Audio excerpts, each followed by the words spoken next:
All we have to decide is what to do with the time that is given to us.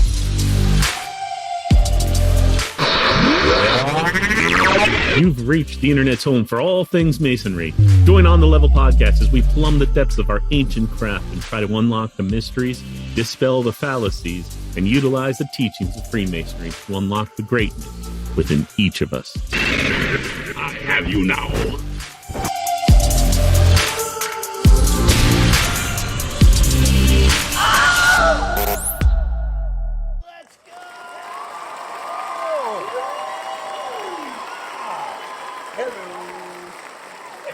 We are back again, my brother. Well, hello there. Hey, buddy. How are you doing, Mr. Matt Stone? I'm doing great. It's almost like we didn't just do an hour-and-a-half podcast together and doing another one right behind it. I like that you cleaned and washed your shirt and you decided to wear it again, as have I. Yes, we're very responsible. Yep, and brothers, this is I love this shirt. I mean, the money for that that was raised from making these shirts actually went to charity. So I didn't care at all. I just love the shirt. I mean, it's a great inside joke for a lot of people, and like 2 people are going to get pissed off about it, but that's up to them. Yeah. Well, those people are always upset. Let's be honest. So, yeah, for sure. Give them something to goodness chew on. Well, we are here recording a new episode of On the Level podcast where we want to talk about the continuation of our host, Brother Matt Stone's his continuing Masonic journey.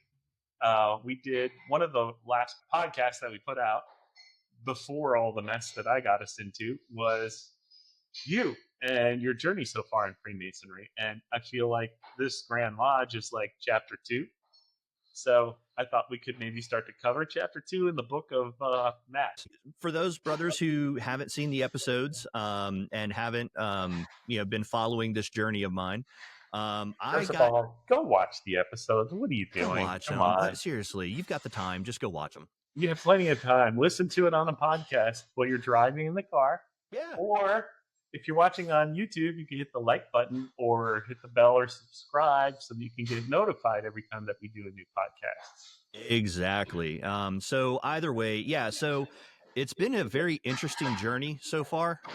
For those of you who don't know, I've only been a Master Mason for about 18 months. I first started talking to Chris when I was a fellow craft hey, I've got some issues going on at my lodge, Turkey Creek number 248.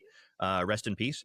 So, and I'm just kind of giving you guys the elevator pitch. But either way, got into that lodge, got a reprimand by the newly installed Grand Master June of last year. Yep. So sad. So got a reprimand, went through a lodge rebuild, charter pool trial where I testified on both sides of the trial. And then I go to a new lodge, Lakeland Lodge 91. And my worshipful master gets pulled by edict by the exact same Grand Master that pulled my charter.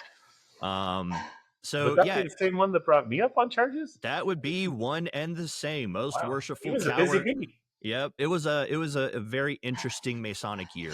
To be totally transparent about it, it was difficult.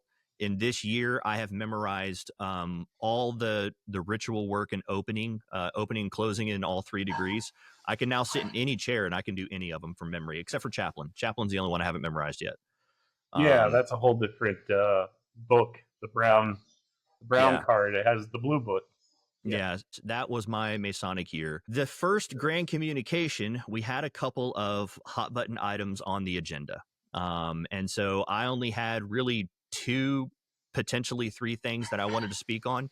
The third thing actually never came up because it's not through the process yet. So there's nothing to speak on. It wasn't even brought up or mentioned.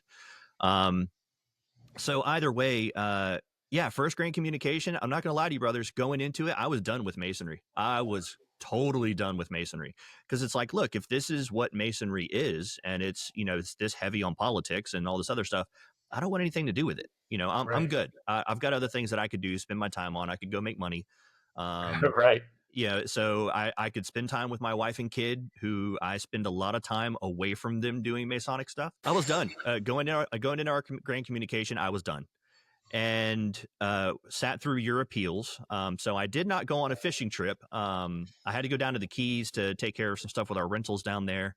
Drove back, sat through your appeal. I was dog tired. I'm not going to lie about it. I was tired. It was interesting. I'm of the opinion that whenever you go through a trial in Masonry, and again, I'm still new. So some of you people that have been in it for 30, 40, 50 years, you could think that I'm full of garbage right now. And that's perfectly fine. You're not going to offend me by saying so. But going into it, I was of the mindset, I think a trial or an appeal should be trying to achieve harmony, not to dole out discipline. And that's kind of what I saw with the trials, and I saw that with the appeal. Is it was very heavy-handed, it was very aggressive. And I'm sitting there looking at this and I'm like, look, don't we learn in our entered apprentice degree, and don't we learn throughout our catechisms that the goal should be, if you see a distressed worthy brother, or you see a brother who's down on his luck, or whatever the case might be, help him. Help him. Don't just, if he's down, don't kick him while he's down. That doesn't make sense. Right. That's when he needs you the most. Yeah. When And he's in so, distress. we talk about, help, aid, and assist. We talk about in the entered apprentice degree of, do you have anything of intrinsic value? I mean, we talk about these things, and everybody knows what I'm talking about whenever I say those things. And I didn't see any of that. Just kind of like with the trial, my experience with the trial is the two brothers that were there were factually correct in what they said, but neither one of them handled it properly. But So only one of them wound up getting suspended. correct. So either way, going into grant communication, I was done. Sat through your appeals. I thought it was very aggressive. It was very heavy-handed. Your counsel did a phenomenal job at representing you. I mean, I cannot speak highly enough about Most Worshipful Glenn Bishop and Right Worshipful Joe Flades Jr. I can't either. Phenomenal brothers, and you packed the salon, which was interesting. I wasn't sure if they were there to support me or just to see the train wreck. I think there's probably a little bit of column A, a little bit of column B. Probably. Yeah. I mean, I know the guys from my district, and you guys and the Ruffians were there to support me, and so were some of the past grandmasters. Yeah. Yeah. And so either way, we sit through the appeal, you get a 5-year definite suspension. Yeah. And I'm like, dude, you just killed this guy's Masonic journey and career. Like, you just murdered it. There's no way he's coming back after this. No way. And even still, Brother Sean Cooney, he was ready to walk away at that point. He I was ready to walk away at that point. So then you have a senior warden. ready. I think Cooney's a senior warden now.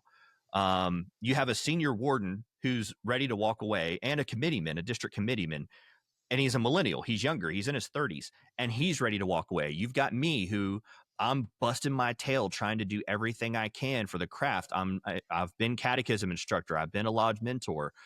We're trying to build Lakeland 91 up to a point to where it's going to be a beacon in Polk County. And I was ready to walk away.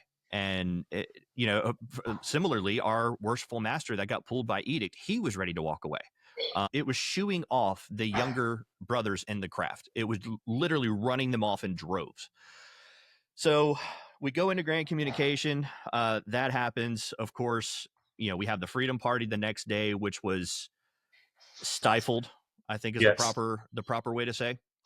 Well, I mean, that's why Cooney was so upset, because there were forces actively trying to hurt people and things. We had a booth. The Grand Lodge had cashed the check. We ordered product, which we paid tariffs on to get ready for said event, and then it's like a week before we get the word, we're going to pull that. You're not allowed to come. Yeah. That was disheartening to him, I know, because he saw how the opposite of Freemasonry that kind of behavior was. Right. And even still, I really want to hit on this, because this is kind of what I experienced through the grant communication. And I had a feeling about it, but I didn't see it until the grant communication. And then once I saw it, I was like, oh, that's what this is. Okay. And it almost seems like there's two different types of Freemasonry in Florida. And I'm saying types because these two, and I thought about this a lot since then, there is the fraternal side of it and the brother side of it. And that was, you and I sitting around a table, having a scotch after your appeal. That's what that was.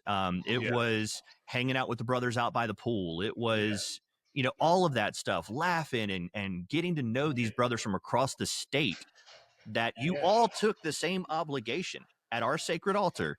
We all took the same obligation, and to have those brothers of like minds there, have conversations, that was fun. That was fraternal. That was brotherhood. But then you also have the corporate side of Freemasonry.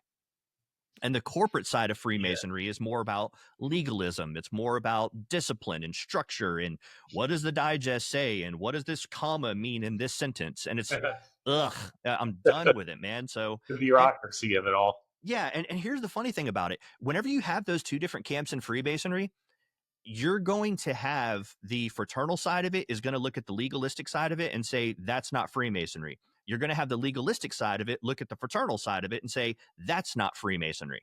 So it's like, guys, we've got to find a happy medium between these two. We have got to have that. And I think we're probably going to have some legislation coming out next year that is going to kind of lead it in that direction. I'm helping with that to kind of marry these two sides of Freemasonry together, because if we don't and we keep having this split, I think it was Most Worshipful Foster who said it. It's almost like in Masonry, we're divided as if it's political lines. It's insane. The political division that we have in this country, well, we also have in Freemasonry here in the state of Florida. And so we've got to find a way to come together. And I'm being very open and transparent about that we've got to find a way for the legalistic and the fraternal to actually come together. And I think that it seems like there's a movement happening right now that you're a part of the younger generation trying to get engaged and trying to submit some legislation that can move us in that direction. Maybe removing some of the bad parts of bureaucracy and enhancing some of the interrelations there. Yeah, because at the end of the day, this is an optional fraternity. We all pay to be here. Every single one of us, we pay to be here in this fraternity. And at the end of the day, what separates Masonry from Rotary, from Elks, from the Critter Lodges, all this other stuff? And there should be something that sets us aside. But if we're going to be so heavy-handed on the legalistic side of it, then it's not going to be that. It's not going to be what it should be and what it was intended to be. Likewise, if we lean too heavily on the fraternal side of it, we lose what makes us Masons. If people don't do ritual and degree work properly, if you don't run your lodge in a proper manner, it's going to go sideways. So both are needed.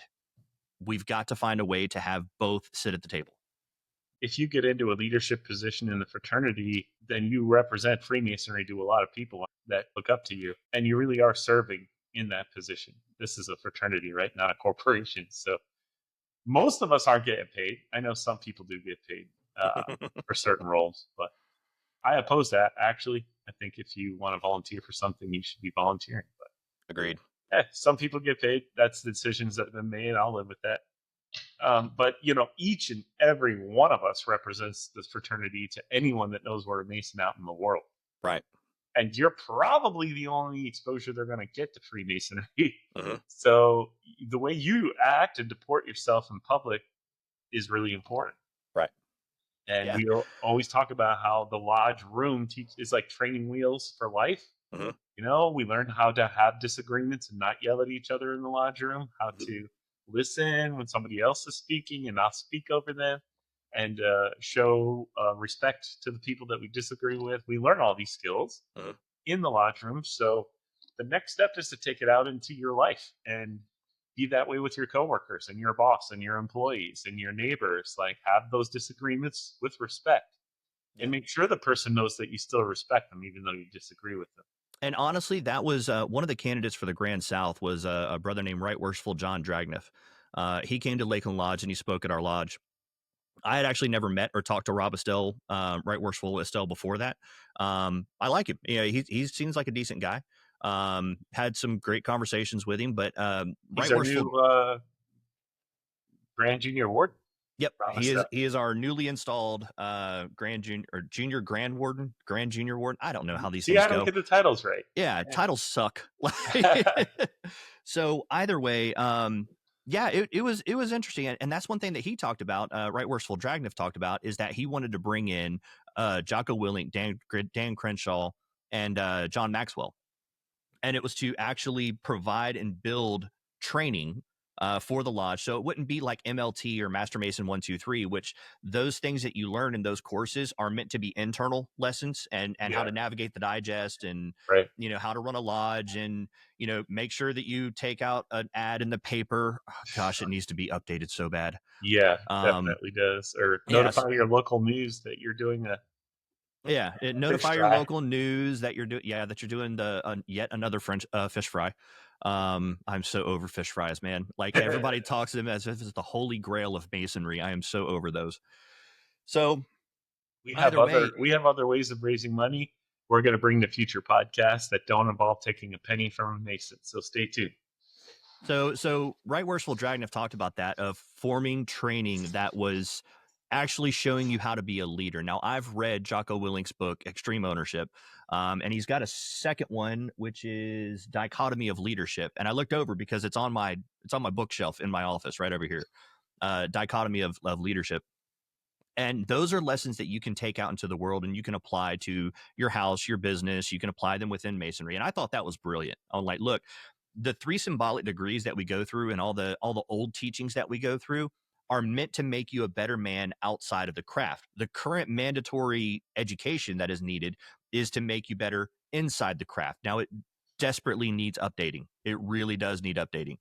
But he was proposing, here's a leadership training that you can take out into the world, which I loved. And I was like, look, that is awesome. I think that is desperately needed. I hope he runs again next year for the Grand Sal. I really, truly do. Worshipful John Dragniff you're talking about. Yes. Dragniff was awesome whenever he came and spoke to us. That's an interesting idea. And I like that it's something positive and new for the craft. Yeah. And not only that, but it helps men be better versions of themselves. Because again, it's lessons that you can apply outside of the lodge. So I thought that was huge. So we go through your trial, your appeal. We have the party, the freedom party, which was hilarious. There was a lot of fun that came out of that, to be honest with you. And actually, it's the first time I got to meet you. I think people that saw us meeting for the first time, they were kind of like, "What?" Yeah. It's like, meanwhile, Chris and I have been talking for 2 years, almost 2 years at this point. We've been, friends and, having fun and everything. And now we finally meet each other. And I advised you early on, and then you started advising me, and we got pretty close. Yeah. And honestly, but I never met in person. So I'm standing next to him, and I don't know how tall you are, but he's a sarcastic guy. And he's like, "Oh, I thought you'd be taller." Yeah. And I'm like, "Hey." Because you're like, what, 6'3", 6'4", or something like that? 6'2", 6'3". Yeah, and I'm 5'11" on a good day. It's like I'm wearing like the Ron DeSantis heeled boots, to kind of like get me up a little bit taller. You know what I'm talking about? That's brotherhood. And I said, "Oh, I thought you'd have more hair." Yeah. So either way, we go into the first day, the first official day, which would be Monday. And gosh, the introductions took forever. It took so long. Yeah. Ugh. And it's like, I was happy to see people from the other grand jurisdictions there. Sure. The Prince Hall brothers were there. Bahamas always come. Yeah. So, and actually what I was told is that there were less grand jurisdictions there this year than what there has been in previous years. Really? Because I think there was 5, maybe. I say with a question mark. I'm probably wrong on that, but you spend nearly half your first day on introductions. Oh yeah, for sure. It took forever. Golly, it took forever. And keep in mind, I was driving back and forth. I didn't stay in Orlando for that. I live in Plant City, which is about an hour away. So I was driving back and forth every single day. Yeah, it was like, traffic was terrible. Of course, Orlando is always under construction, and it forever will be.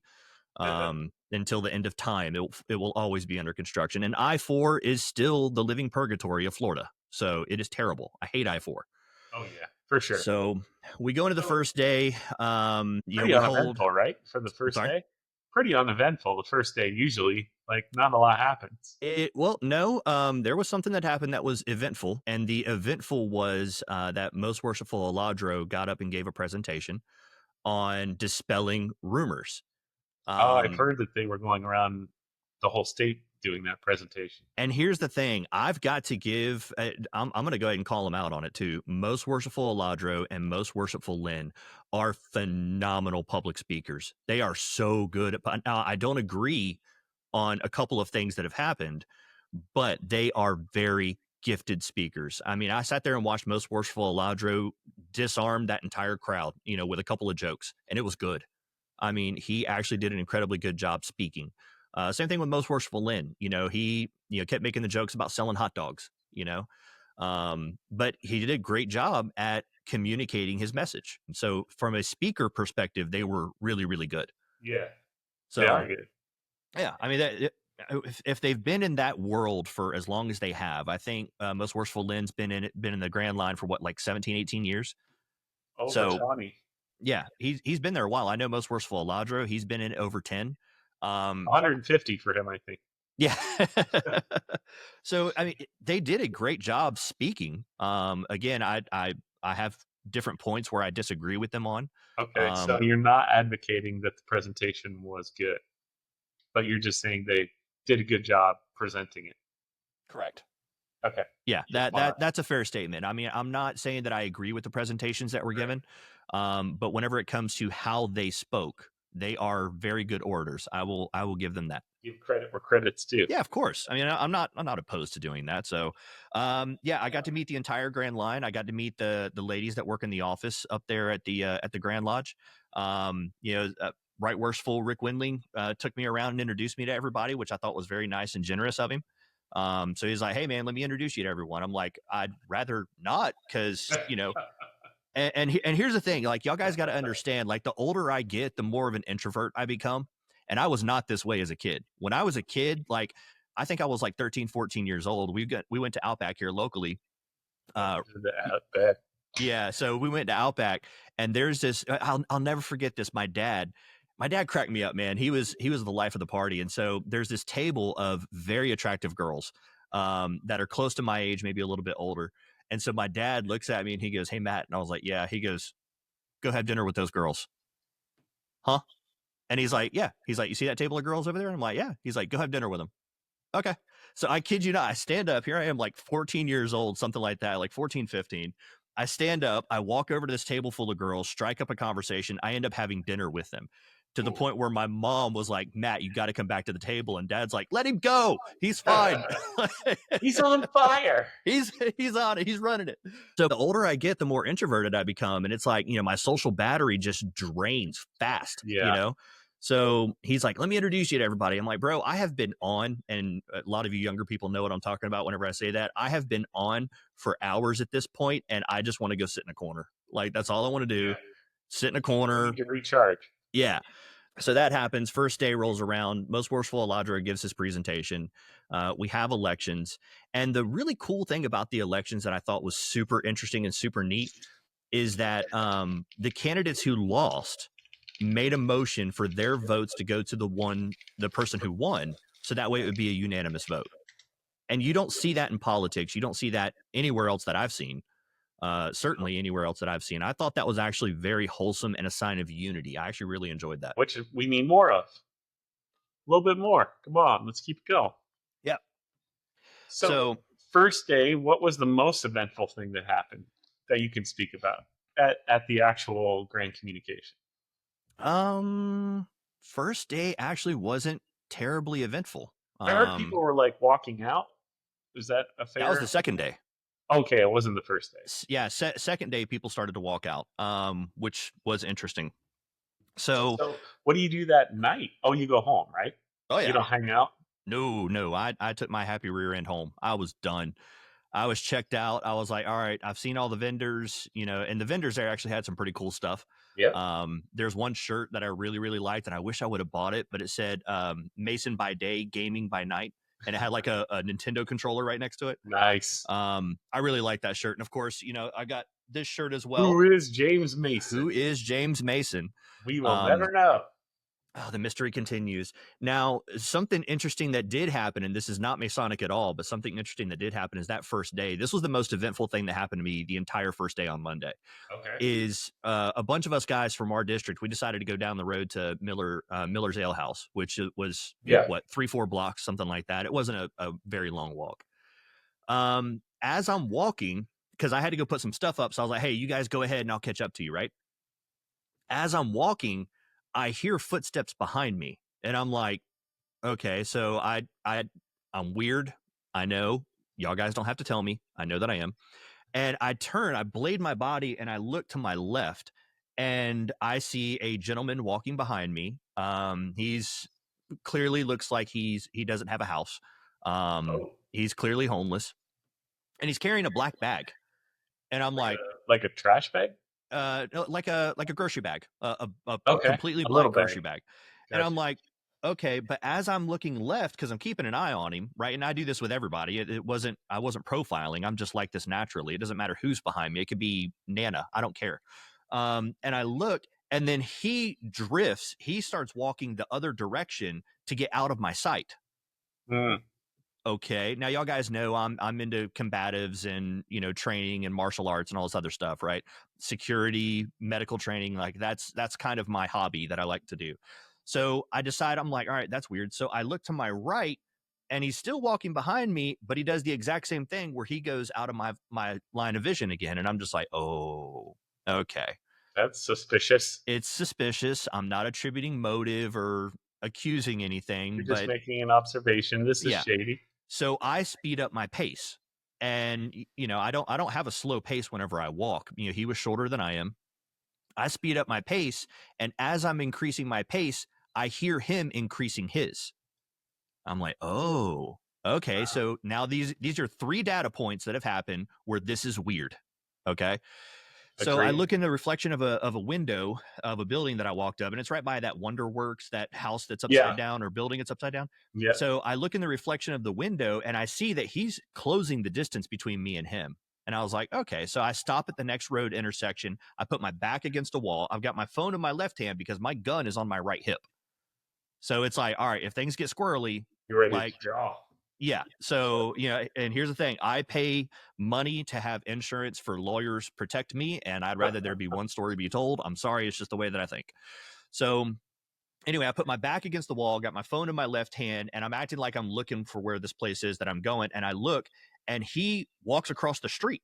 So he walks directly away from me because, again, I got my back against a wall now, right?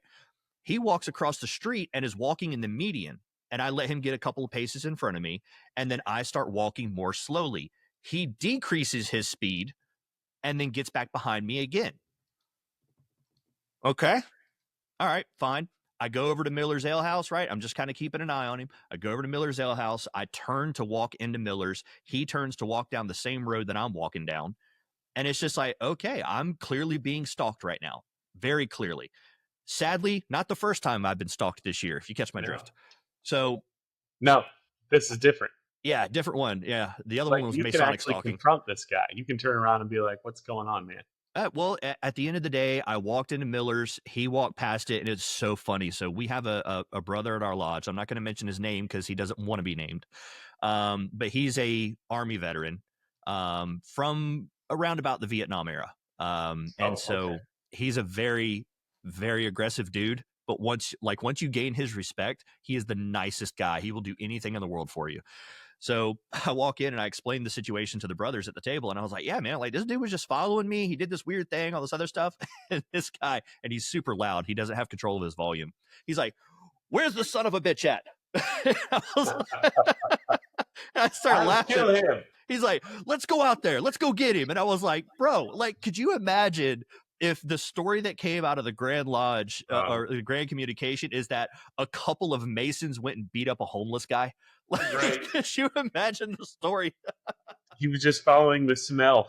Yeah. Oh, dude, it was hilarious. So that was the most eventful thing that happened on Monday. That's awfully strange, but it's good he just kept going and didn't pursue it. Yeah, so that was Monday. Again, I'm driving back and forth. I'm getting up at 5 a.m. to be there on time and to miss all the traffic. So I get home that night. Next day rolls around, and again, Tuesday so we're now.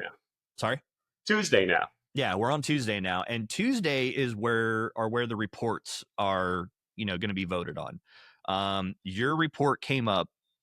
And I'm not gonna lie to you, man. We go through the elections, and it's like, okay, dog and pony show. A lot of the brothers were calling it a dog and pony show, and I get it. That's politics, right? Yeah, it's politics, and okay, fine. That's part of what we do. But the second day is when it started to turn, and that was interesting to me because Most Worshipful Glenn Bishop. Now, your case got brought up. And Most Worshipful Glenn Bishop got up and spoke. And when that man spoke, first off, this man's got this like booming and commanding presence. I mean, the guy's a savage. I absolutely love the guy. We said on the last podcast, he's like the living Thor. Like we need to get him a Mjolnir to carry around. We should chip in and get him a Masonic hammer. Yeah, I'm in. I'm in. Let's go. So he gets up and speak, and that's when I saw the tide turn. That's whenever I saw, kind of like the mindset of everything that's going on. It really started to shift at that point. So your vote came up, and I think it was almost unanimous to reject the report, which honestly made me very hopeful, because you had said after your appeal trial, you had said, my fate is now in the hands of the brothers, and the brothers had your back, which I thought was awesome. Me too. It was Me great. too. Very surprising. Yeah. So that was that. I can't. I think what it was, man, I think they saw themselves in us. Like, wow, that could have been me. It could have been me that just maybe I said something that made someone mad, and like you get wrapped up in it. And I think that's why they reacted, because they saw themselves in us. They were like, wow. Yeah. And they stopped it. And, now they know they have the power. Yeah. So, and honestly, that was super interesting to see. And it's like, okay, the brothers got it. Sweet. That's awesome. And then there was a motion on the floor to have you retried. And again, that one was almost unanimous with the exception of 5 people. And I know one of them personally. I want their names. No, yeah, but I'll give it to you. I don't care. But I'm yeah, sure I can give you their names. yeah, really. There were 5 people that voted against that out of a room of 700 voters, 1,500 Masons. Only 5 were against the idea of retrying you. And I was like, cool. All right. It's good to be on the right side of history sometimes. Right. And so that's where I was like, oh, this is fascinating. This is really something special that the brothers actually had your back. Not just for me, but other trials were also overturned, right? Yeah, a lot of them were. A lot of them were overturned, and I don't know the brother's name. You're going to have to help me with this. He's the worshipful master down in the Keys. Mock. Yeah. Mock. His son, Mock Jr.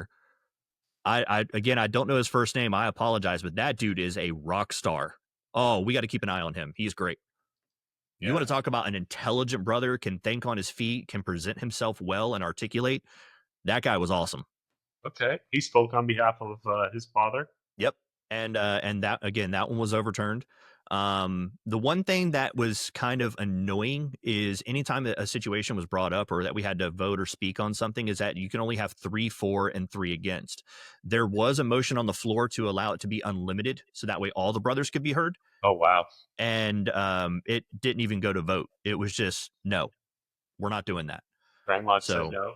Yeah. The Grand Line said no. And so it's like, okay, then we're going to keep doing 3 for, 3 against. Now, the one thing that was kind of annoying and a little frustrating is you would have brothers who would get up and they would speak either for or against. And so, the Grand Master would say, are you for or against? Well, they'd be like, I'm against it.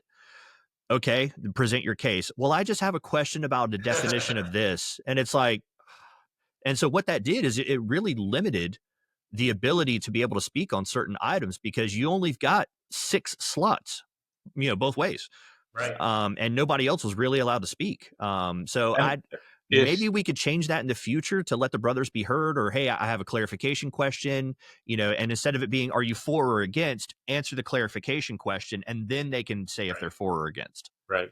I think that would probably be a better way to handle it. But I also see the logic in, you only have a fixed amount of time. Grand Lodge is only 3 days. You've got to get everything done in those 3 days. But they take their time, right? The Grand Line takes more than every other brother gets to speak their piece.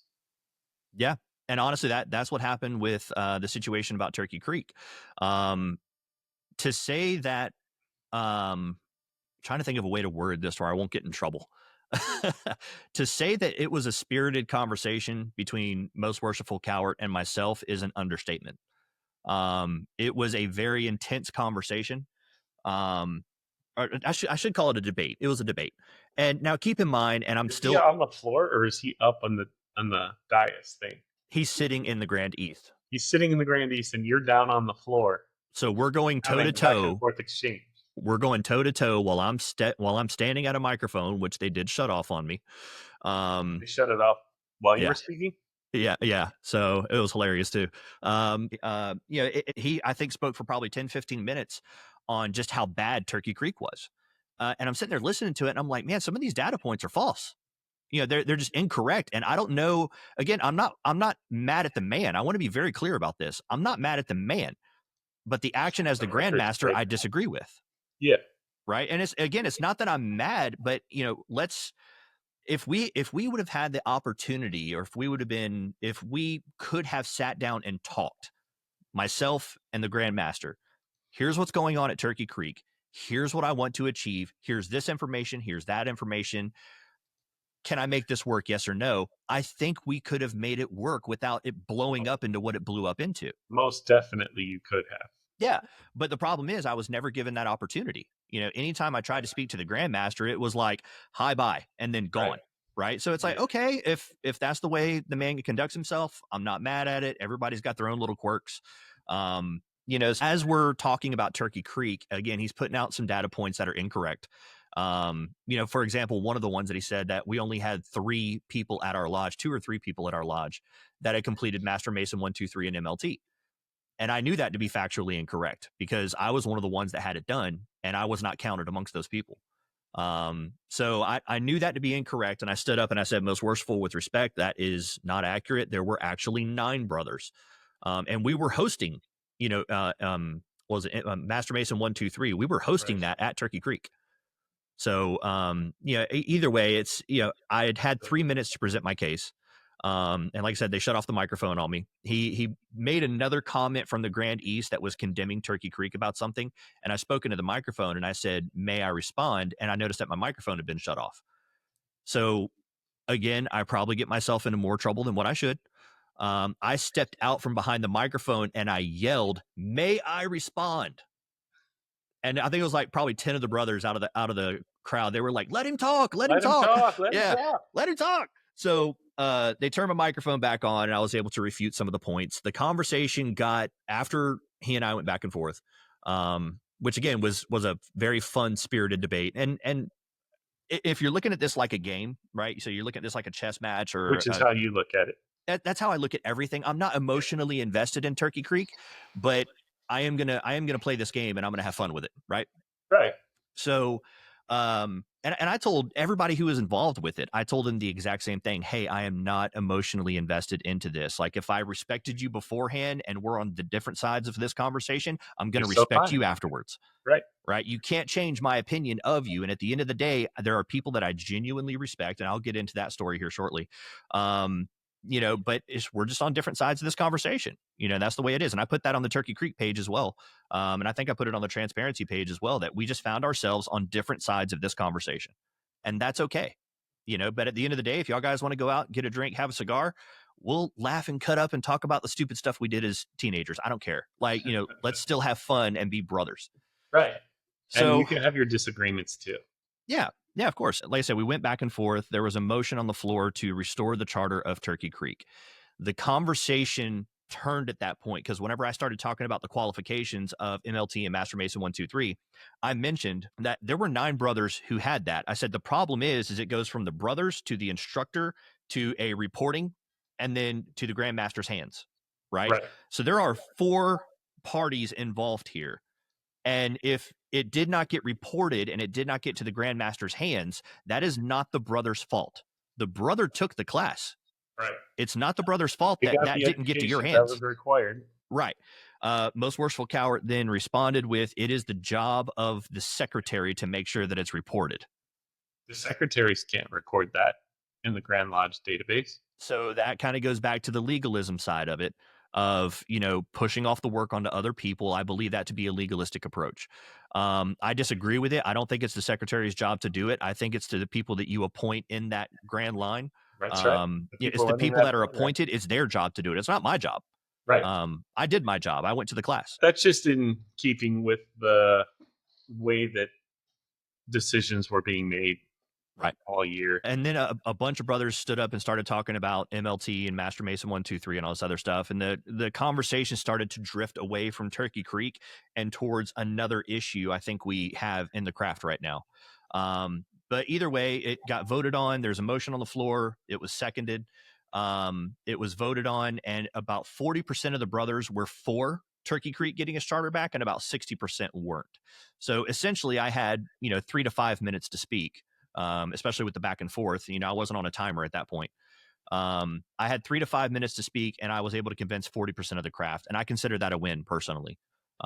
especially with how flipping nervous I was there. I'm not on home turf at this point, and I've got the Grandmaster sitting in the Grand East, and he's, speaking to me, and I'm speaking to him. And again, it's spirited. I'm not gonna lie about it. It was probably the most spirited conversation that happened on the floor.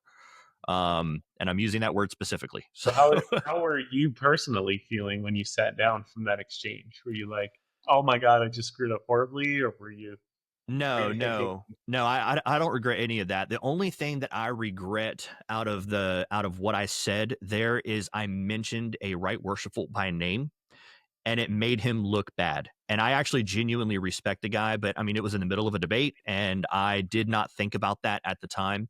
I regret saying his name, but the facts that I said are accurate. right? So, and again, he's a guy that I respect, and this is a part that really kind of upset me from Grand Lodge. Here was the interesting thing about it. I've got this weird thing, and I keep telling y'all that I'm weird. You're going to figure it out. That if I'm in a scenario where I should be panicked or I should be nervous, I should be name a thing.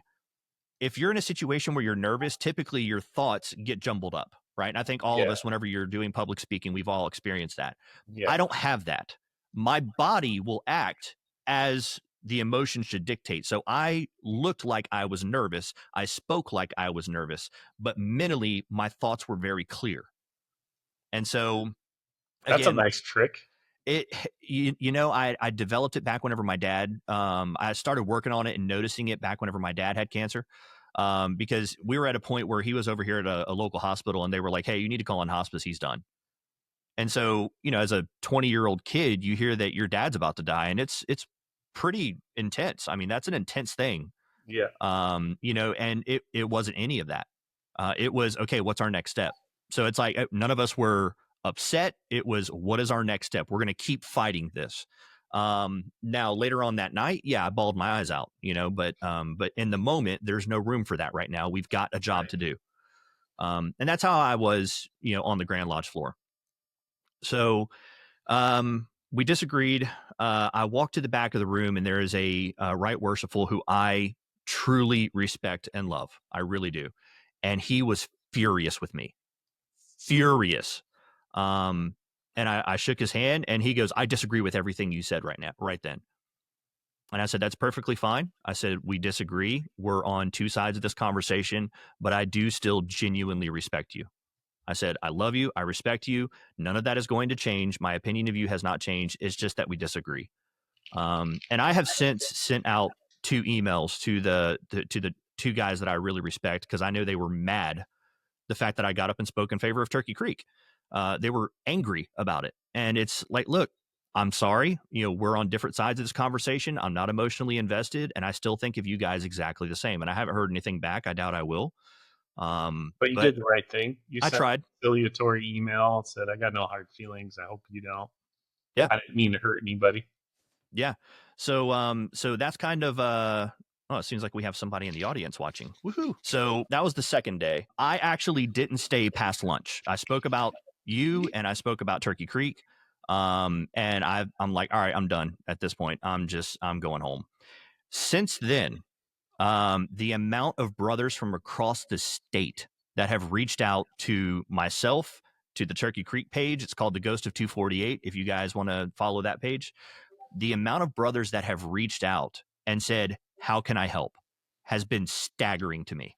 I mean, it has been so refreshing, to hear that and to see that all these brothers are standing up and saying, no, we want to help you. Like, you made a good case. We want to help you. How can we help you? Great. That's very encouraging. So you're riding a high off of the grand communication, right? It ended. You went home. You know who's getting installed. You know what didn't get accepted. You know that you gave it your best shot to defend Turkey Creek. Mm-hmm. And you're getting set up with new meetings.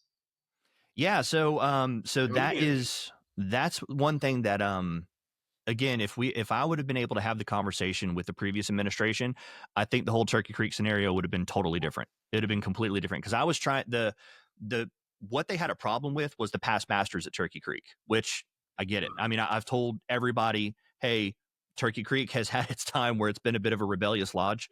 I'm not denying that at all. I was trying to flush that out with new blood, is what I was trying to do. Yeah. And I just was never able to effectively implement it. And keep in mind, I was studying to sit in the East for a degree. This is something I didn't get to say on the floor, and I wanted to.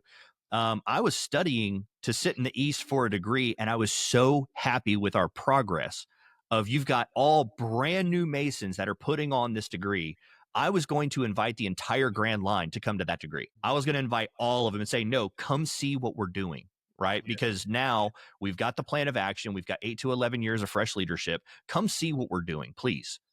Because I want it to be, I want Turkey Creek to be a good lodge, or I wanted Turkey Creek to be a good lodge. Yeah, I just ended up going home. Now, the cool thing about that is now Most Worshipful Tally, then Right Worshipful Tally. Tuesday afternoon, he reached out to me and he goes, I want to help you.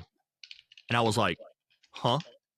You know, that which again was a total 180 from what my experience had been so far. So he's like, I want to help you. I'm like, great. That's awesome. Let's do it. I ended up talking to him on Thursday morning. We had about a half-hour conversation, and he started off the conversation with how can I help Turkey Creek get its charter back? Let's work to get Turkey Creek's charter back. And I said, most worshipful, with respect, I actually have a different idea. And he goes, let me step away from where I'm at right now. So he was at breakfast with some people. He stepped away. He gave me a half hour of his time.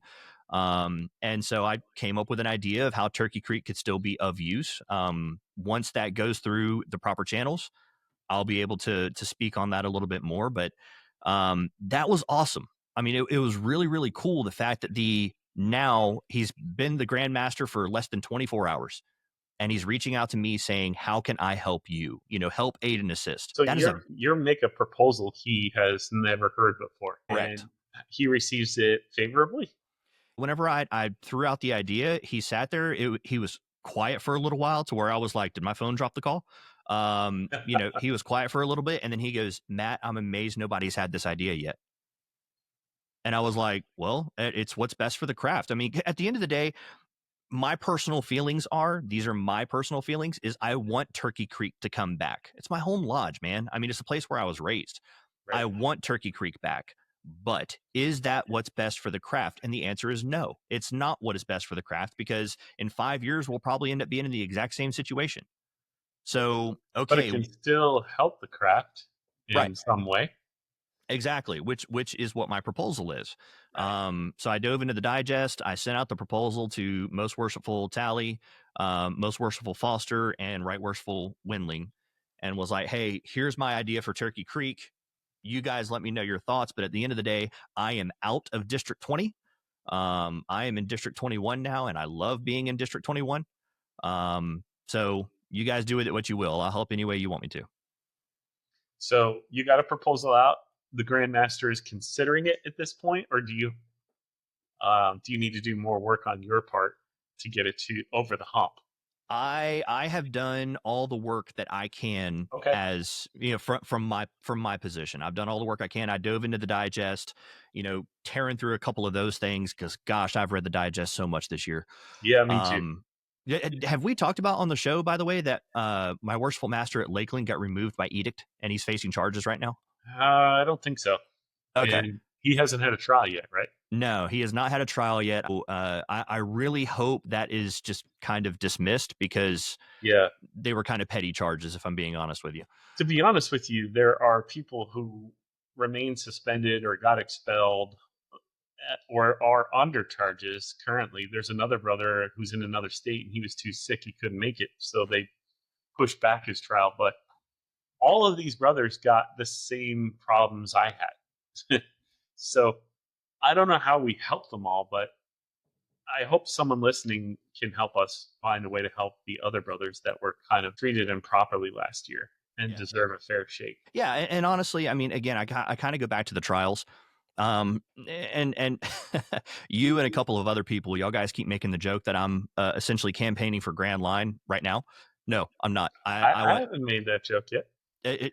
I think it was Cooney who made it, actually. He's like, man, you're going to be in the Grand Line one day. I'm like, no, I don't want the smoke. I'm good. Yeah, no, I'm with you on that one. You couldn't pay me money to get into the politics. Yeah, I'm of the opinion that whenever it comes to, and actually, brother Tim from the Panhandle, He has some legislation that he's drafting up that I think is going to be more in line with what is proper and good for the craft. So, for example, whenever we go into trials, I think the goal should be peace. Right. Not condemning. The goal should be peace. Okay, how can we make this a peaceful thing? Explain why you did what you did. Here's what the digest said. I think a reprimand should be the most used punishment in Masonry. Right. I think suspension or expulsion. And by the way, can we do away with the indefinite suspension ordeal? Because that is the dumbest. It makes no sense, because you might as well just expel him. So indefinite suspension doesn't make sense. You might as well expel the guy. It goes through all the same process. It's slightly easier to get back into the fraternity if you're indefinitely suspended than if you're expelled. Then give him a 50-year suspension. I don't know, man. I watch some of this stuff, and honestly, as I'm looking at it, you've got people who have been in this fraternity longer than I've been alive. And that is a true statement. And actually, that's the case for Most Worshipful Don Cowart. Whenever he came to Turkey Creek and he spoke about it being that way for 42 years at Turkey Creek, my response to him was, and again, this is what got me in trouble. My response was, Most Worshipful, I can't answer for what happened 5 years before I was born. I'm sorry. Like, I got nothing, man. I need to know where to find answers. That's Who it. brings So stuff up from that far back? he had his reasons. I'm not pretending to know his reasons. Right. I don't fully agree with his reasons, but at the end of the day, there's nothing in Masonic teaching that says that I have to agree with everything a person does. No. Yeah, So no hard feelings. No, not at all. Because at the end of the day, my goal is peace. Right. That's what my goal is. That's what I care about. I want there to be peace in the craft. I want there to be peace in the fraternity. The past is now behind us, so let's start fixing things and rebuilding things. Yeah.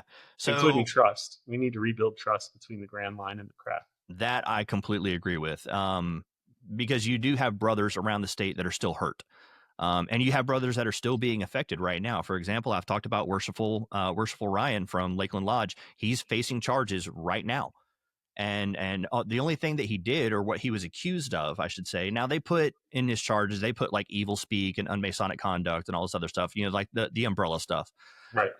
But it's that he didn't specifically follow the digest on removing an appointed officer. And there were issues surrounding that, because there has to be notification to the craft.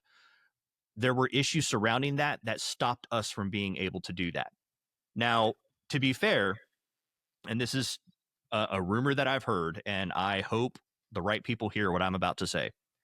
When it comes to what happened at Lakeland Lodge, I dove into the digest. I wrote out all the procedures. I wrote out, hey, here's exactly what the digest says. Here's what I would do. And I actually went with the most aggressive option.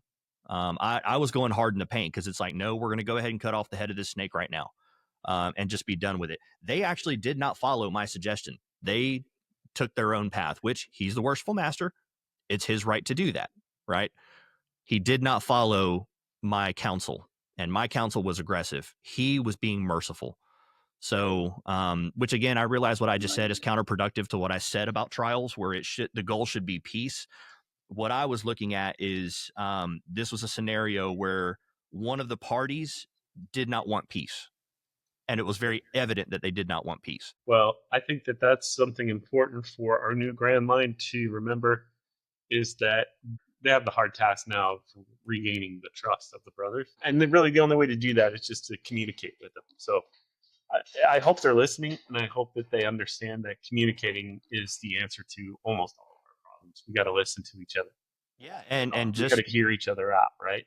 And just like we said on the last podcast, the offer is open. If anybody from the Grand Line, and I truly mean anybody from the Grand Line, past Grand Masters, it doesn't matter. If you want to come on to this show, we will give you a fair shake. Explain to the craft what your thoughts, goals, your opinion of Masonry, all of that. We'll send you the questions ahead of time. We're not doing any kind of gotcha journalism. We're not doing that. But I do think it would be good and it would be wise for us to increase communication and transparency. I think that would be good for the entire craft. 100%. Yeah, especially now. And even still, I mean, we talked about that if Worshipful Roger Hall had won, that we were going to do like a fireside chat. Yeah, I honestly, if you're okay with it, because this is your show. I mean, I know it's that I just our show.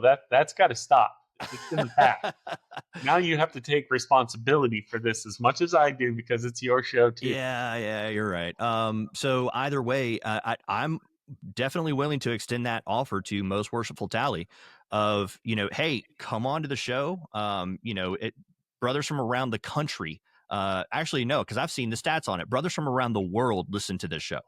We got brothers in Africa, from the UK. I mean, we've got people all over the world watching this show. So the offer is open. No kind of gotcha. Let's just have conversations like brothers and say, okay, here's what we're hearing in the craft. What are your thoughts on it? What are your plans? What are your goals? How can we help achieve those goals? Because at the end of the day, I think that the brothers of the craft should be helping the Grand Line. Also, Yes. I believe the brothers in the Grand Line should be helping the craft. That is a two-way street. I 100% agree with that. We have to work together. And it's not them against us. They have their problems, and we have our problems too. We need to fix ourselves. We have a lot of infighting as brothers that we shouldn't have. A lot of little picks and quarrels that we shouldn't have. We just got to talk to each other. Yeah. So I will say this: my 30,000-foot view of Grand Lodge, Grand Communication. Going into it, I was done with Masonry. As a past Grandmaster once told me, if you don't like it, get the F out. So I was at get the F out stage. But the brothers have really kind of revitalized my affinity for the craft. So I love the lessons in Masonry, but all of our lessons are on the internet anyway, so I could get that anytime I want just by a Google search. The brothers have really kind of revived me in the craft. So yeah, like you said, you're getting calls now. You have a plan. You're working with the Grandmaster. What does the future of Matt Stone's career look like now? Like, let's make this prediction so we can come back and watch this episode in like 5 years. Like, where does Matt expect to be in 5 years from now? So here's the thing. Putting my neck out there for Turkey Creek, as I'm not going to say as aggressively, but as passionately as I did, it put me on a couple of radars that I don't want to be on. Yeah. So I was not a fan of that at all. And I was making enemies of people that I had never met, up until, Grand Communication. I had never met these people.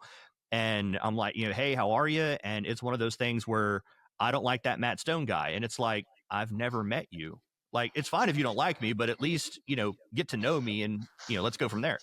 So going into it, I was done. Coming out of it, the brothers have revived me. What's on the future for me right now? Honestly, I want to settle this situation with Turkey Creek, which I'm very excited for what's going to happen there. Because again, it's going to be what's good for the craft. It's not what's good for me. It's not what's good just for Turkey Creek. It's good for the whole. I want to get through that. I want to be quiet for a little while because I'm tired. I mean, you want to talk about busting your tail in the quarries, man. This year I did it. I also want to get through Worshipful Ryan's trial. I want to see him, fully restored. He's a very dear friend of mine. I absolutely love the guy. So I want to see him totally restored. Yeah. That's another goal that I'm working toward. After that, I just want to be, a lodge instructor, a mentor, a catechism instructor, whatever. And let me go through the chairs and just kind of enjoy some time of peace and actually fall in love with the craft. Because I've got brothers that have been in it for 30, 40 years that they're like, man, I love the craft and I love everything that it is and all this other stuff. And I asked them, and I've said it here on the show before, I'm like, I wish I knew what you were talking about. Because my first year sucked. It was absolutely terrible.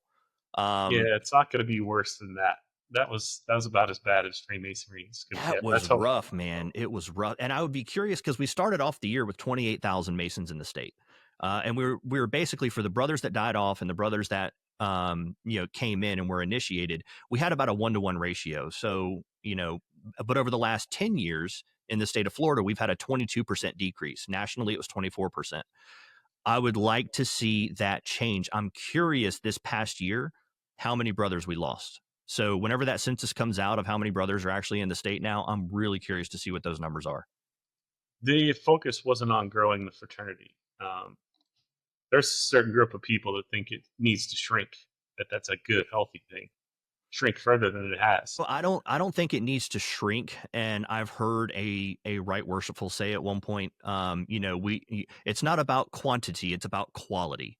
And I can give you a very good picture of how that looks over a long period of time. Yeah, but you can have both. Yeah, I agree with that. You can definitely have both. Organization full of the best guys. Yeah. And honestly, there's a lot of churches that do that, where they're like, you know what, we might be, 50 people sitting in this room, but you know what? It's about the quality of people. And it's like, no, if you're in a church, your job is to bring people in and to tell them the good news. Same thing with Masonry. We're Right. about making good men better. Bring the good men in. So shrinking the organization intentionally, and this is just a numbers thing, shrinking the organization intentionally, whether it be church or whether it be Masonry, is not going to be a net positive. That's actually, Oh, I it's going to agree. damage. It's going to do Yeah, more damage than it is and anything. it's so easy to bring people into the fraternity. It's so easy. And the guy who took over my job at the Grand Lodge Marketing Reimbursement Program is really doing a great job, but he's just not getting support from the people at Grand Lodge. So, they have to be bought into it if they really want to make it happen. Yeah. And it will happen if they buy into it. So here's crossing my fingers that becomes a big issue for them, is fixing this membership problem soon. So you want to talk about brothers working in the quarry? I don't think it's any secret, and I don't think this is controversial at all in saying this, but after this past year in Masonry, and again, my last year in Masonry sucked. It was terrible. I too. Yeah, yours too. I'm in I there with think you. the Grand Line has got a lot of work to do in the quarry right now. They Yep. really, really do. Yep. And I'm here to help them. I am here to too. help. I will help aid and assist those brothers in If I any way that I will can. too. Absolutely. I want to see them win. If Yeah, they well, win, we win. yeah. So let's all win together. Yeah, and so again, I'm going to be a lot more quiet than what I have been. So I I believe am. that. What's that? No, you're not. You're going to come on this podcast, and I'm going to keep making you talk. Uh, And we got to talk about, as things develop at the Turkey Creek situation. The brothers, I'm sure, want to hear updates on how that's going. So Yeah. we're going to need to hear about that. And it's my sincere hope that we can interview some Grand Lodge people in the near future, and let them, talk to the younger brothers of the craft. Yeah. That maybe don't get exposed to them because they don't go to the events. They don't, like the dog and pony show. So Yeah. this new media is a way that you could talk to every single brother.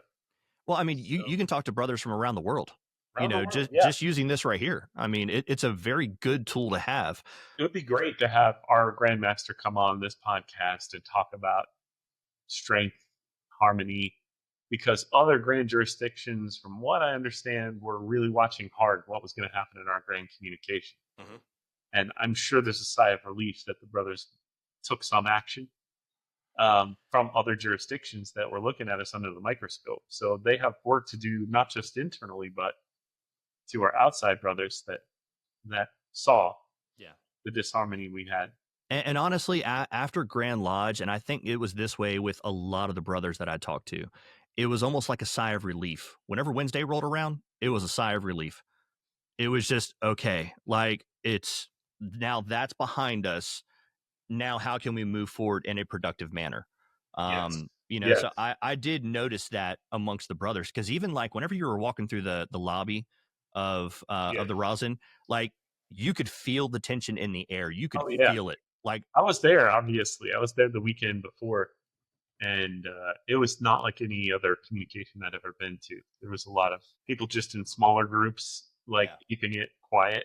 And well, especially whenever, and you know what I'm talking about whenever I say this, especially whenever we're sitting there right after your appeal, and then a group of people go and sit at a table right across the walkway from us, and we're like,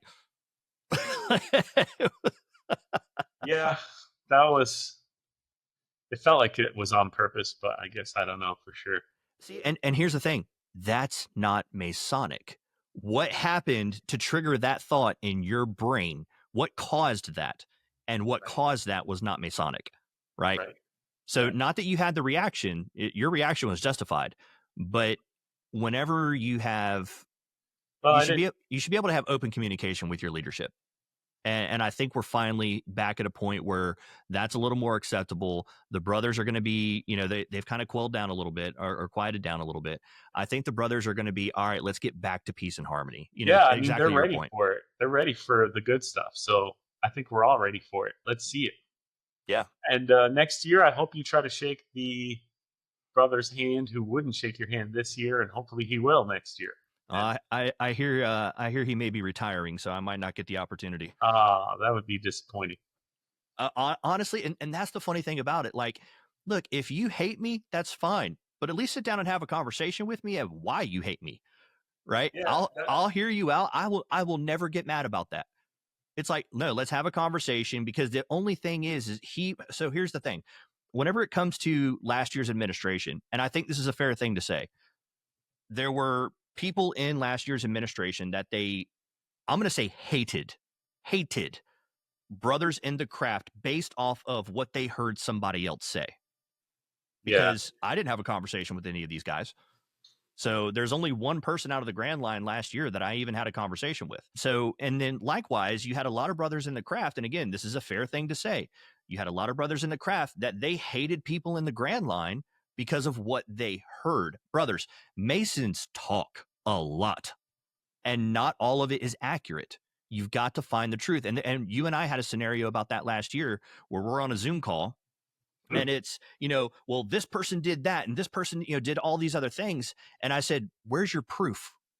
Right. I don't care what other people are talking about. Where's your proof? Receipts. Well, I've seen it. Then get your hands on it. Right. Right. And then if it's true, then let's discuss it. But if it's not true, stop saying it. Right. Yeah, that's not Masonic either. You just because you heard something doesn't make it worth repeating. Yeah. And honestly, and brothers, I say this with love. I really do. Masons gossip more than teenage girls. It's insane. My wife says that too. It is you guys insane. are worse than a bunch of women hanging out at the hairdryers. Oh, and it's hilarious. I find it absolutely hilarious. So, again, with how much work I did last year, to try to make sure the truth was out there, I plan on doing an equivalent amount of work, if not more, to restore peace and harmony. That's what I want to do, because the past is in the past now. We can put it behind us. And now I want to take time and fall in love with the craft. That's what I want to do. Good. Okay. That's a good answer. And I hope that happens for you. It looks like it's going to. And then we'll interview again when you're the master of a lodge, and then when you're the district deputy, and when you go ahead before you put in your candidacy for the Grand Line. We'll have Don't you dare put that evil on me, Chris Burns. Then when you're the Grand Master and I'm 100 years old, we'll do another podcast. No, thank you. I am okay. I am all right for now. And again, that may change in the future, but as it stands right now, I own a construction business. I run an air conditioning business. I'm active in my lodge. I have a 3-year-old and I have a wife who I love very much, who is she's really been in my corner for a lot of this, and she's heard a lot of this drama. I don't have the time to move up any more than just regular lodge meetings. So as of right now, my time will allow me to be a worshipful master, and that's about it. Yeah. I don't have any time for anything else. I'm sorry. Right. Right. The answer is going to have to be no. I think that's good. You need to pace yourself. Everyone says that, but now you understand Freemasonry is a marathon. It is not a sprint. Yep. Although you've been sprinting. So it's time to slow down the pace. Yeah. And here's the thing, brothers, especially you younger brothers, or shoot, you could be a 50-year member. I don't care. I really hope and pray this for you, that your Masonic journey does not mirror mine. My year was hard. It was a very hard year. But the average guy wouldn't have made it through your year. Yeah, and you've said this on a previous podcast from last week, that my exposure to church politics, and my exposure to local politics, because I am, I'm on the planning board here locally. My exposure to those things, and of course, being a business owner and going to all the business classes and studying, watching people's body language, how they word things, logic, rhetoric, all this stuff that we study, it kind of set me up to be able to handle a lot of the difficulties that I had last year. But again, I really hope nobody's Masonic journey mirrors mine, because it was hard. I hope it doesn't as well. And we have work to do still. Mm-hmm. So it's not retirement time yet. It's time to get busy. Help more people. Yeah, but can I put in a vacation request? You can. I just need a couple of days. Yes. It's approved. You've earned it. You can take that time. Keep your phone handy. We might still call you. I don't know about all that. Well, listen, you have had a very unique journey, and you're at a great place right now. What would you like to say to the brothers that are listening in Florida and beyond? So one thing that I learned in this past year, Masonry unites us in a way that is super unique. I was not expecting brothers from other states to call me and say, how can I help? And they actually put effort forward, to help us here in Florida and to help me personally. I mean, it was absolutely insane. So the help, aid, and assist part was so evident with the brothers in the craft, and it was so evident with brothers in other states. I had people from multiple states and even other countries calling me saying, hey, we're on board. What do you need? That was heartwarming for me. Masonry unites us. The politics of Masonry is what divides us. We've got to find a way in order to have a conversation and for all of us to come together. So my whole thing is, and all of us know it, but may peace and brotherly love prevail. That is my goal. That's what I'm working towards. So like I said, I'm probably going to be a little more quiet than what I have been.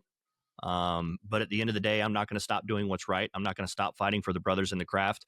The fact that I had about 3 to 5 minutes to speak about Turkey Creek and 40% of the craft agreed with me, shocked me. And especially with your vote and the fact that it was almost unanimous. That shocked me too. That was Give me a little bit of this feeling. Yeah. I'm not gonna lie, during Grand Lodge, and here's the thing, I'm not an emotional guy at all. I'm very, very logical, to the point where it pisses my wife off.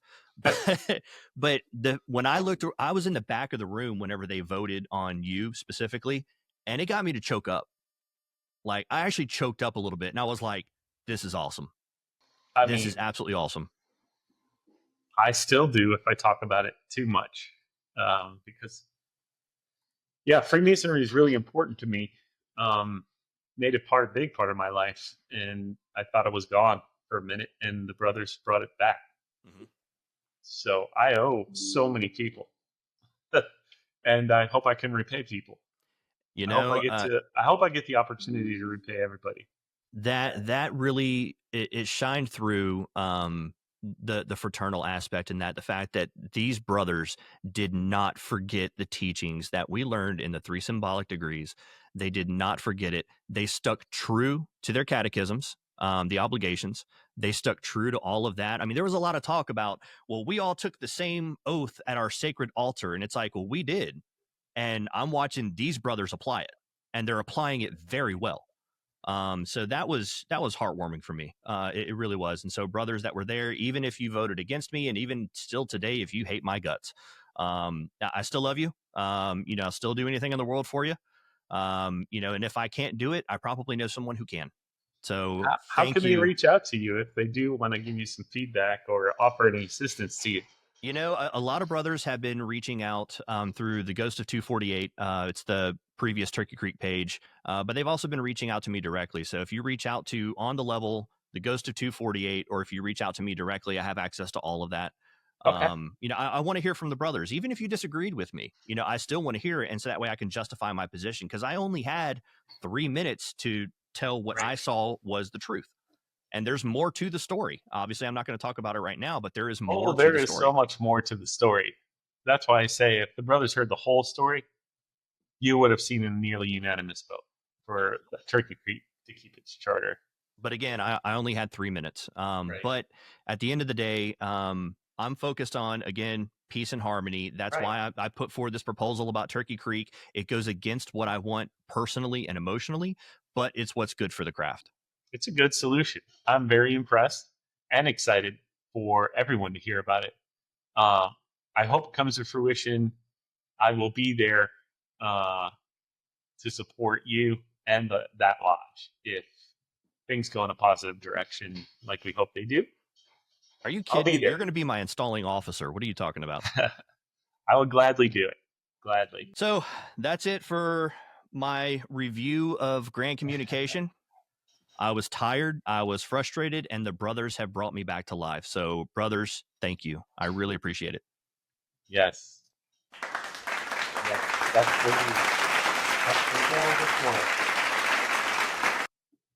all right. That's about it for us in this episode of On the Level podcast. If you haven't, give a like, maybe share it with your brothers. we're really trying to get people to subscribe and follow us so that we don't have to keep chasing you all over the internet. So if you happen to listen to this and you didn't hate it, please do like, subscribe, and share. And give us suggestions for what you want to hear, who you want to talk to. Maybe you yourself want to come on the show. You have an idea that you want to share with the crowd.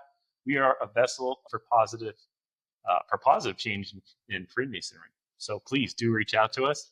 Until next time, this is On the Level Podcast, and we are out.